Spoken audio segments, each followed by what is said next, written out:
இந்தியாவுக்கு எதிராக முழக்கமிட்ட வங்கதேசத்திற்கு அந்நாட்டின் தூதரை அழைத்து நேருக்கு நேராகவே எச்சரித்திருந்தது இந்தியா.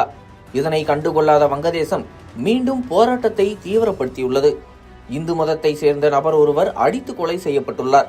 இந்த விவகாரத்தில் களமிறங்கிய இந்தியா கடைசி வார்னிங் கொடுத்துள்ளது. வங்கதேசத்தில் கடந்த ஆண்டு ஏற்பட்ட இளைஞர் புரட்சியால் பிரதமர் ஷேக் ஹசீனா தலைமையிலான அரசு கவிழ்க்கப்பட்டதைத் தொடர்ந்து முகமது யூனுஸ் தலைமையிலான இடைக்கால அரசு அமைத்தது. ஆட்சி அமைக்கப்பட்ட பிறகு ஷேக் ஹசீனாவை ஒப்படைக்குமாறு யூனுஸ் அரசு இந்தியாவிடம் கோரிக்கை விடுத்து வருகிறது. இந்தியா மறுப்பு தெரிவித்ததால் இரு நாட்டுக்குமான உறவில் விரிசல் ஏற்பட்டுள்ளது. இதனையடுத்து வங்கதேசத்தில் சிறுபான்மையினராக வசிக்கும் இந்துக்கள் மீதும் போராட்டக்காரர்கள் தாக்குதல் நடத்தி வருகின்றனர்.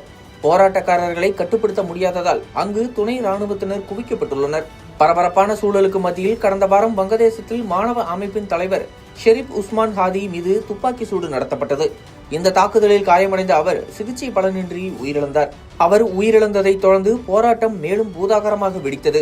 இந்த போராட்டத்தை பயன்படுத்திக் கொண்ட போராட்டக்காரர்கள் அங்குள்ள பத்திரிகை அலுவலகங்களுக்கு தீ வைத்ததுடன் இந்திய தூதரகம் மீது கல்வீசி தாக்குதல் நடத்தினர். வங்கதேசத்தில் அமைதியான முறையில் தேர்தல் நடக்க வேண்டும் என்பதே இந்தியாவின் விருப்பம் என்றும் வங்கதேச மக்களுக்கு எதிராக செயல்படும் தீய சக்திகளுக்கு இந்தியா மண்ணில் இடமில்லை என இந்தியா ஏற்கனவே எச்சரித்திருந்தது.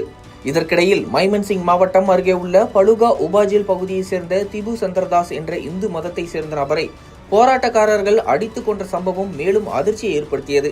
இப்படி பரபரப்பான சூழலுக்கு மத்தியில் மீண்டும் இந்தியா வங்கதேசத்திற்கு எச்சரிக்கை விடுத்துள்ளது.